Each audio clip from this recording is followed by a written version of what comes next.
Hindi ito biglaan. Isang araw, nahihirapan ka ng basahin ang resibo. Kinabukasan parang may ulap na sa ilaw ng tricycle. Sa loob ng isang linggo, hindi mo na makita ng malinaw ang mukha ng kausap mo kapag walang salamin. Hanggang sa dumating ang araw na kahit salamin hindi na rin sapat. Katatapos lang ng appointment ni Mang Resty, 72 anyos. Sa loob ng klinika, maring sinabi ng ophthalmologista, may simula na ng katarata, hindi na ito mapipigilan, pero pwede nating pabagalin. Tahimik siyang umuwi. Walang gamot na nireseta. Walang malinaw na direksyon. Ang tanging naiwan sa isip niya, lumalabo na nga ang mata ko at wala akong magawa. Pero ang hindi sinabi sa kanya at hindi rin sinasabi sa karamihan ay may mga pagkain pa lang pwedeng maging panangga sa unti-unting pagkawala ng liwanag. Hindi ito mamahaling bitamina, hindi ito inirerekomenda ng ospital. Ang totoo, baka matagal mo nang tinitingnan ang mga butong ito sa palengke o sa bote ng snack bar, pero ni minsan ay hindi mo inakalang kayang-kaya pala nilang protektahan ang paningin mo. Dito sa videong ito, ilalantad natin ang 7 butong makakatulong laban sa panlalabo, pamumula, pagkatuyo ng mata, at posibleng katarata. At ang lahat ng ito suportado ng tunay na siyensya. May klinikal na pag-aaral, may resulta, at higit sa lahat, hindi mo kailangang gumastos ng malaki. Isa-isa nating tatalakayin ang mga butong ito, mula sa pinakamaganda hanggang sa pinaka-epektibo. Alamin mo rin kung alin sa kanila ang kayang magpalapot ng retina para di ito mabilis masira, nakakapagpababa ng eye pressure para iwas glaucoma, nakakapagparami ng natural na luha ng mata, hindi galing sa artificial drops, at may taglay na antioxidant na lumalaban sa pagkabulok ng visual cells mo. Pero bago tayo magsimula, gusto muna kitang tanungin, ilan taon ka na ngayon? At malinaw pa ba ang paningin mo? I-type mo sa comments. Binabasa namin isa-isa at baka ang sagot mo makatulong din sa iba pang senior na nanonood ngayon.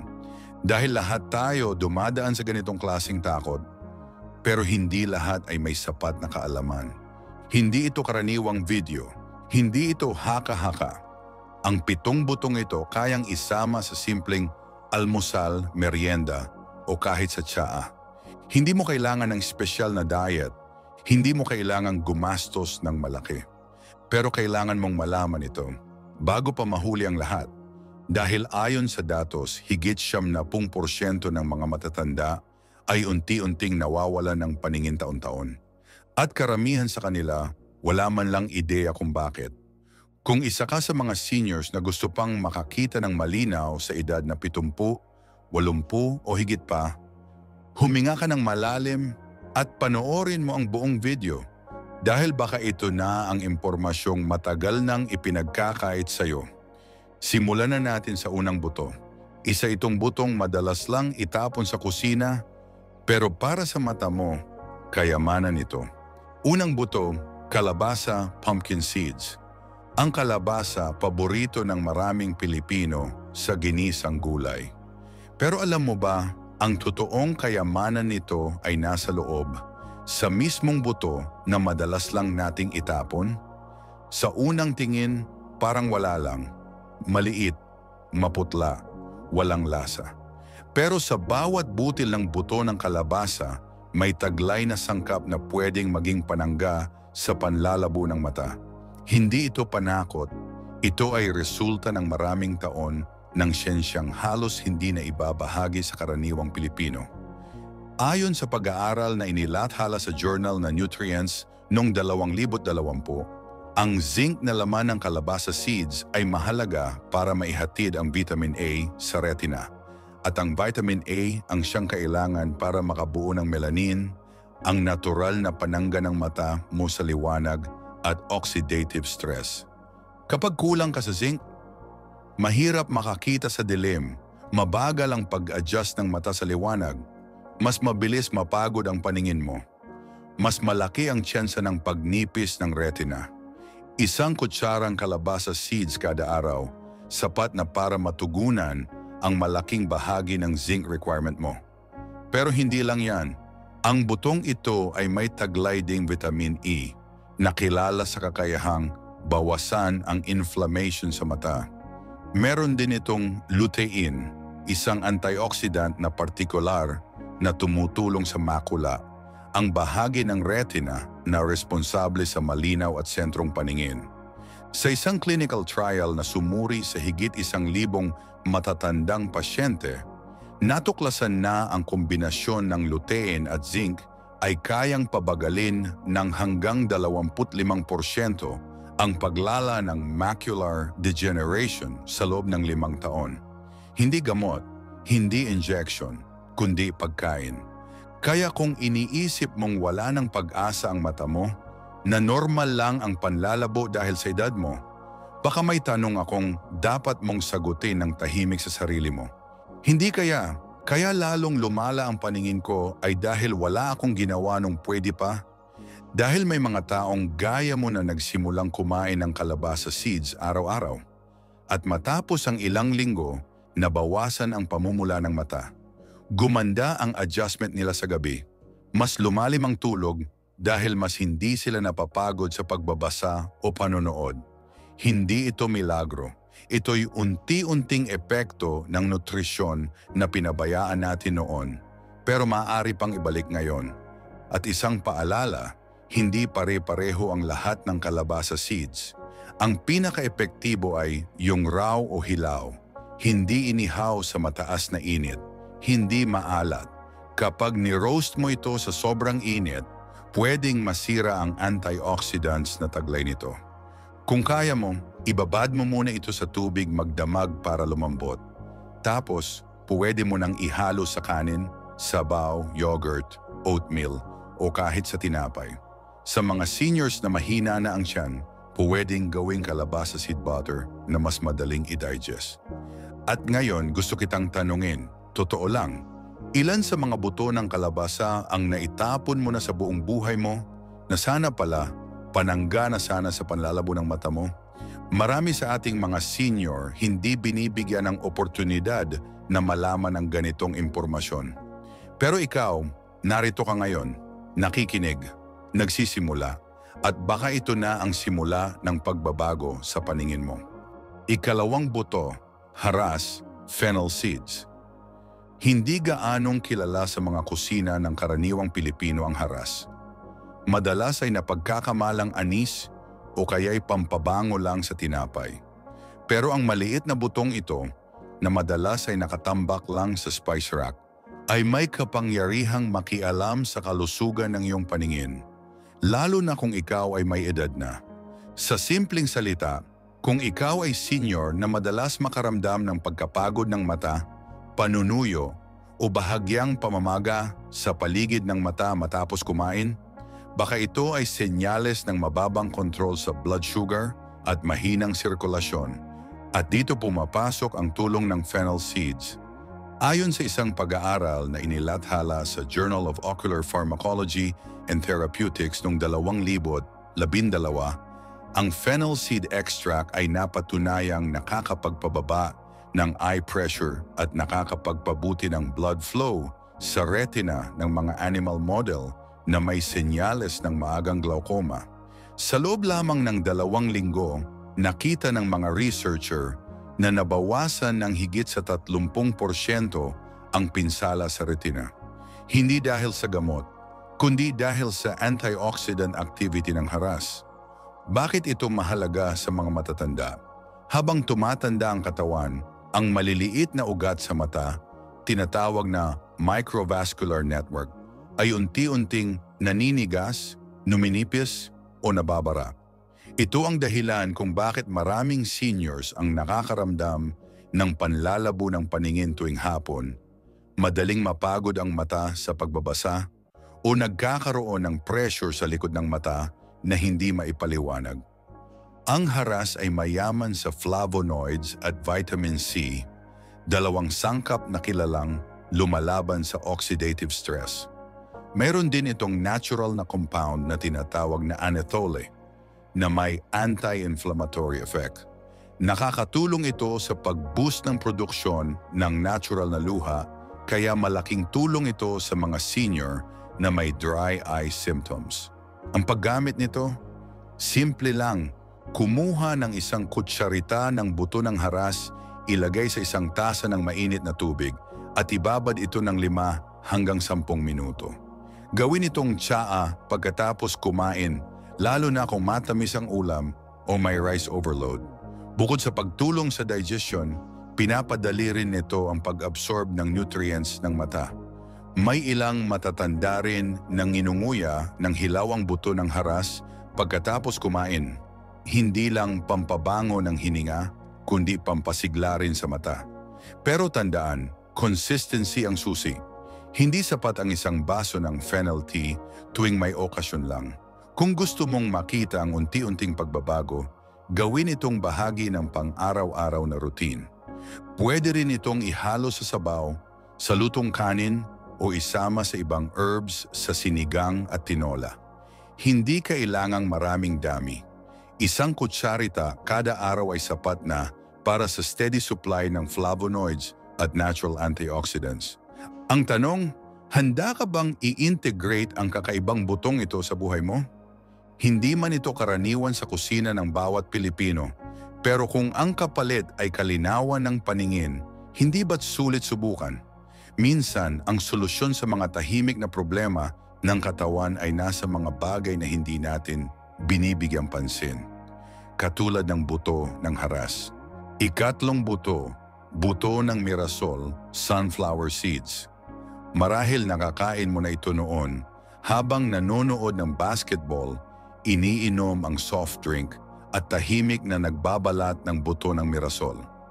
Pero ang totoo, karamihan sa atin ay maling anyo ang nakakain, maalat, iniihaw, pritong-prito, at higit sa lahat walang natitirang sustansya. Pero kung alam mo lang, ang hilaw na buto ng mirasol ay isa sa pinakamabisang panangga sa panlalabo ng mata ng mga seniors. Hindi ito hype, hindi ito chismis sa kanto. Ayon sa Age-Related Eye Disease Study na suportado ng National Eye Institute, ang mataas na dose ng vitamin E mula sa sunflower seeds ay nakapagpabagal ng macular degeneration ng 25% sa mga matatandang high risk. Ang makula ang bahagi ng retina na responsable sa malinaw na paningin sa gitna, yung paningin na gamit mo sa pagbabasa, pag-drive o pagkilala sa mukha ng mahal mo sa buhay. Kapag ito ang tinamaan, dito nagsisimula ang malabong tadhana ng pagdilim. Ang buto ng mirasol ay may mataas na bitamina E at may kasama pang selenyo, zinc at copper. 3 mineral na tahimik na tumutulong para protektahan ang retina, linisin ang lente at patibayin ang maliliit na ugat sa likod ng mata. Kaya kung iniisip mong normal lang ang pagkaramdam ng silaw sa gabi o ang hirap tumutok sa cellphone screen, baka hindi mo lang namamalayan. Unti-unti nang nasisira ang photoreceptor cells mo. At kung nararamdaman mong may kakaiba na sa paningin mo nitong mga nakaraang buwan, baka ito na ang tamang oras para hindi lang tumingin, kundi kumilos. Kaya ngayon, habang naririto ka pa at malinaw pa ang paningin mo, gusto kitang anyayahan. Mag-subscribe ka sa channel na ito. Dahil linggo-linggo, magbabahagi kami ng tunay na impormasyong tulad nito. Simpleng pagkain, siyentipikong basehan, at praktikal na lunas para sa bawat senior na gusto pang mabuhay ng malinaw ang mata, malinaw ang isip. Marami sa mga senior, hindi ito ginagawa. Nanonood lang, umiiling, tapos kalimutan. Pero yung mga nag-a-action, sila ang may mas mataas na tsansang makakita pa ng malinaw sa susunod na 10 taon. Isang raw handful ng hilaw na sunflower seeds sa almusal. Pwedeng ihalo sa oatmeal, yogurt o gawing pampatong sa sopas.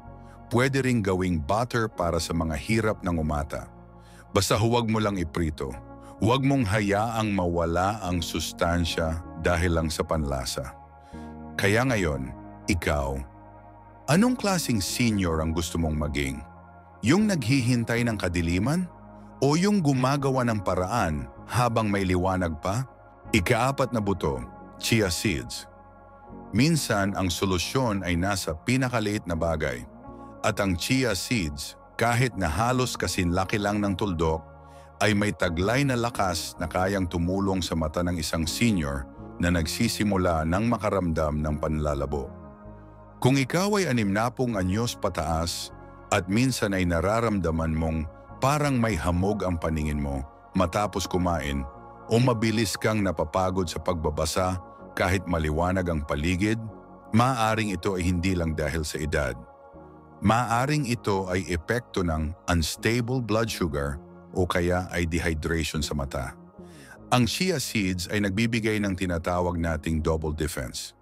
Una, ang chia ay isa sa mga pinakamayamang plant source ng omega-3 fatty acid ALA, alpha-linolenic acid.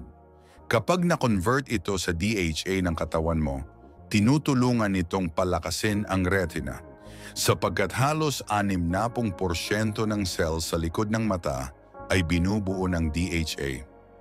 Ayon sa pag-aaral na inilathala sa Investigative Ophthalmology and Visual Science, napag-alamang ang mga matatandang may sapat na DHA sa diet ay may 38% na mas mababang tsansa na magkaroon ng advanced macular degeneration. Isa itong kondisyon na karaniwang hindi na nababalikan kapag lumala. Pangalawa, ang chia seeds ay may kakaibang kakayahan na magpanatili ng moisture. Kapag binabad ito sa tubig, nagiging parang gel. At ang gel na ito ay hindi lang mabuti para sa digestion, nakakatulong din ito na iwasan ng sudden spikes sa blood sugar. Mahalaga ito dahil kahit bahagyang taas ng sugar level ay pwedeng makasira sa microcapillaries ng mata. Kapag nasira ang maliliit na ugat sa likod ng retina, hindi agad ramdam. Pero sa pagdaan ng buwan o taon, dito napapasok ang fuzzy vision, glare sensitivity at panunuyo ng mata na hindi na basta-bastang natatanggal. Paano ito gamitin? Ibabad ang isang hanggang 2 kutsara ng chia seeds sa isang baso ng tubig magdamag. Sa umaga, pwede mong ihalo sa smoothie, oatmeal o kahit yogurt. Mas mainam kung regular. Araw-araw, hindi minsan-minsan lang. May mga senior na sinimulan ito bilang simpleng chia water. Pero matapos ang 2 linggo, nabanggit nilang mas gumanda ang tulog nila, mas kaunti ang pamumula ng mata sa umaga at hindi na ganun kabilis napapagod ang paningin sa pagbabasa. Walang milagro rito. Pero kung may maliit na hakbang na pwedeng gawin araw-araw at may resulta namang napapatunayan ng siyensya, bakit hindi subukan? Ang chia seeds ay hindi bago. Pero baka ito ang bagong simula ng mas malinaw na bukas para sa paningin mo. Ika-5 buto, itim na butil ng Nigella, black seed. May mga bagay na tahimik lang sa sulok, walang amoy, walang kulay, walang ingay. Pero sa likod ng katahimikang yan, may kapangyarihang hindi inaasahan. Ganyan ang itim na butil ng Nigella, o mas kilala sa iba bilang black seed. Sa mga bansang Arabo at ilang bahagi ng Asia, matagal na itong ginagamit bilang gamot sa halos lahat. Pero sa atin, halos walang nakakaalam, lalo na kung usapang mata na.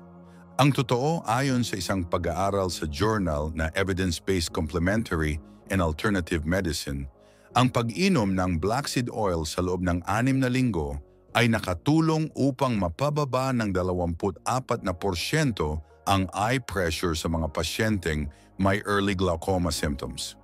Hindi ito synthetic na gamot. Isa lang itong buto pero napakapotente. Ano ang sikreto?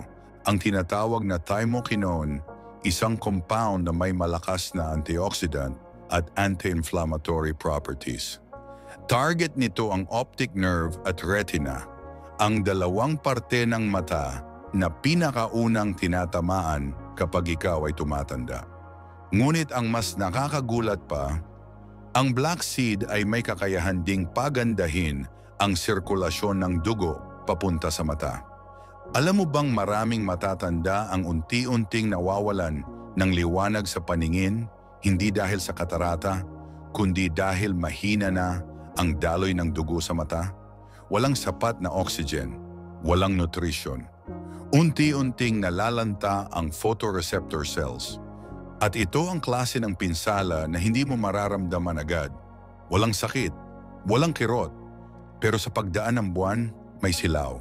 May paminsang panlalabo hanggang sa hindi mo na maibalik. Ngayon gusto ko lang itanong sa'yo, kung sakaling may paraan para tulungan ang mata mo nang walang iniinom na gamot, pero hindi mo ito sinubukan, sino ba talaga ang mananagot kung tuluyan kang mabulag? Hindi ko tinatanong ito para manakot, pero gusto ko lang maramdaman mong ikaw ang may hawak ng pagpipili. Ang mga impormasyon tulad nito, bihirang marinig. Pero ngayon hawak mo na. Pwede mong nanguyain ang black seed ng hilaw.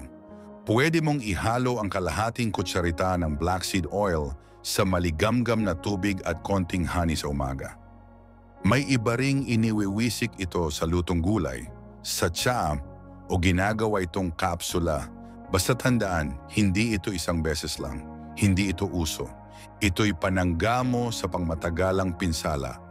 At kung nararamdaman mong ikaw lang ang nakakaranas ng ganitong panlalabo, mali ka. Maraming senior ang tahimik ding dumadaan sa ganito. Pero hindi lahat ay nakakaabot sa ganitong kaalaman. Kung isa ka sa iilang nakaabot dito, baka ito na ang senyales mo. Huwag mo nang balewalain. Baka bukas, huli na. Ika-6 na buto, fenugreek, ibuto ng fenugreek. Ang fenugreek ay hindi karaniwang bahagi ng lutong bahay sa Pilipinas.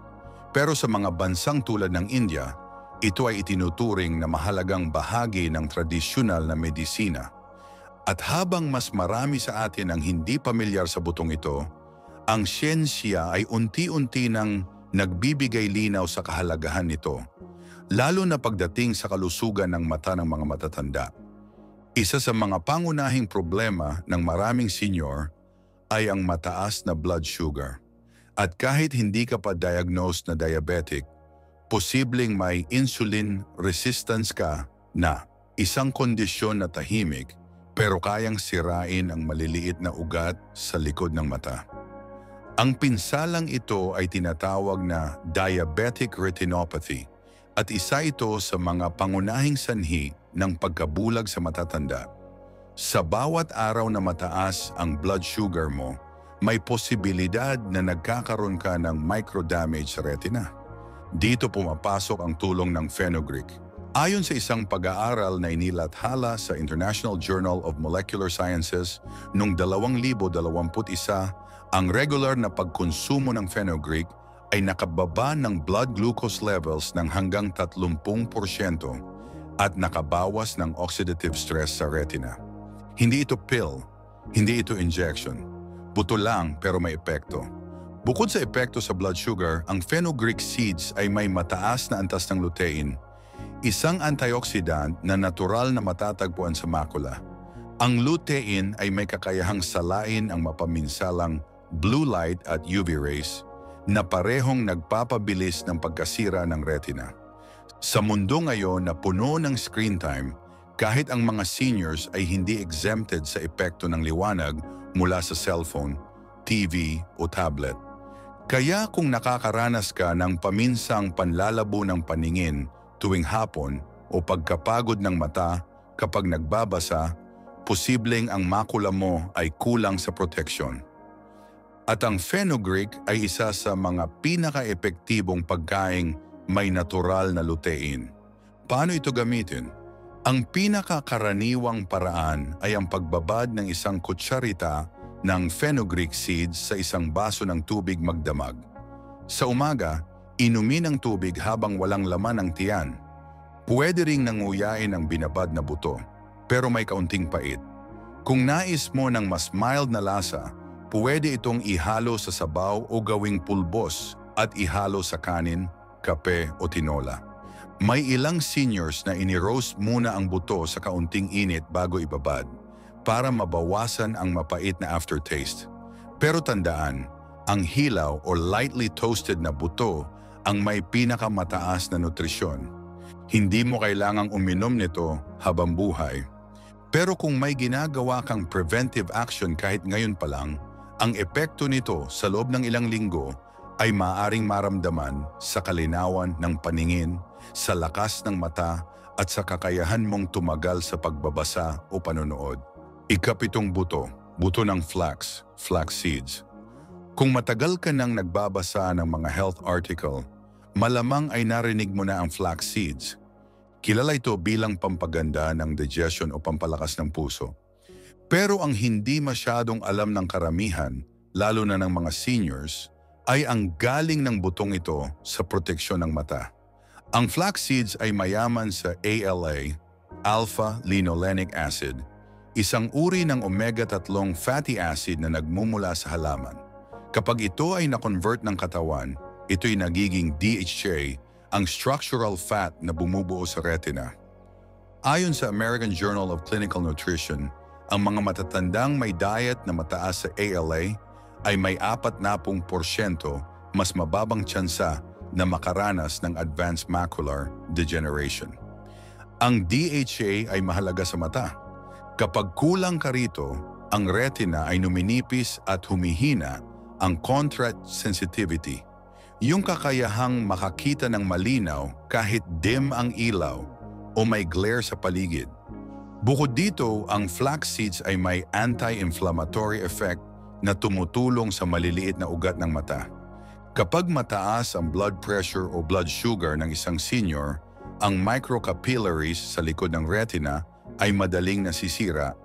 Ang flax seeds ay tumutulong na pabagalin ito, pinapakalma ang mga ugat at binibigyan sila ng natural na proteksyon laban sa pressure at pamamaga.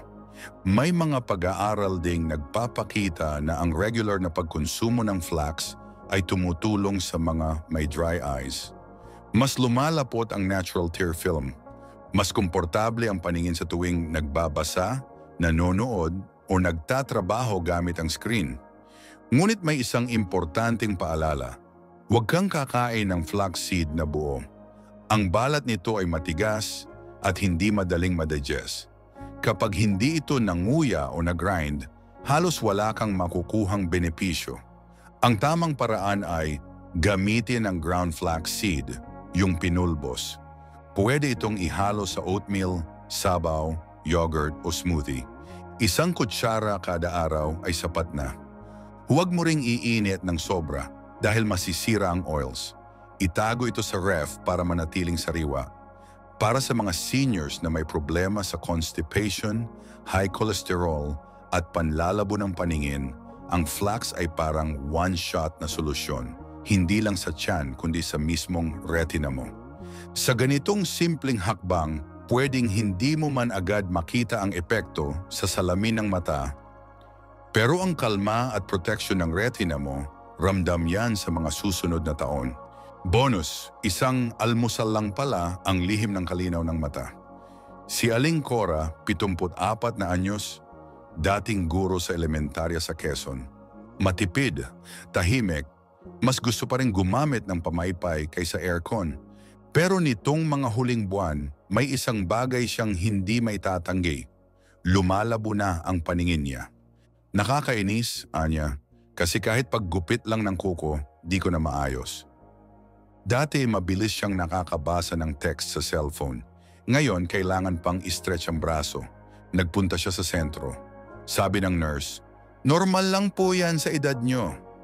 Pero sa puso niya, hindi siya kontento sa sagot. Hanggang sa isang araw, binisita siya ng anak niyang si Irene, galing abroad. Pagkagising, napansin ni Irene ang breakfast ni Aling Cora. Puting kanin, instant kape at matamis na pandesal. Kinabukasan siya na ang naghanda ng almusal.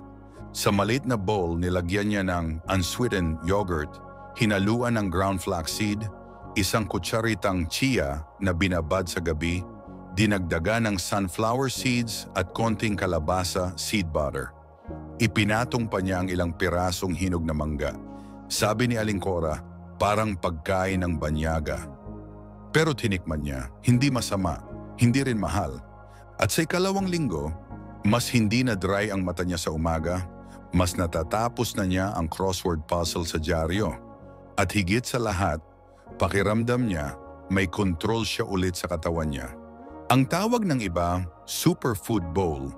Ang tawag ni Aling Cora, almusal na hindi ko alam, kailangan pala ng mata ko. Minsan, hindi mo kailangang bumili ng mamahaling vitamins. Kailangan mo lang malaman kung anong kombinasyon ng pagkain ang makakatulong. At kapag sinimulan mo na, mararamdaman mo kung para sa'yo talaga to. At simula noon, araw-araw nang hinahanap ni Aling Cora ang simpleng bowl na, yun, hindi lang siya basta kumakain. Nararamdaman niyang pinoprotektahan niya ang sarili niya. Kung gaya mo rin siyang nanonood ngayon at may nararamdamang panlalabo, mag-iwan ka ng komento. Ilang taon ka na? At alin sa mga butong ito ang gusto mong subukan? At kung may kakilala kang senior na nangangapa sa dilim, i-share mo ang video na to sa kanila. At kung gusto mong maging parte ng komunidad ng seniors na gumagawa ng paraan, mag-subscribe ka na rin. Paalala, ang mga impormasyon sa video na ito ay para sa layuning edukasyonal lamang. Kung ikaw ay may malubhang karamdaman o iniindang sintomas, kumonsulta pa rin sa iyong doktor o health professional. Ang bawat katawan ay iba-iba at mas makabubuti ang gabay ng isang lisensyadong manggagamot.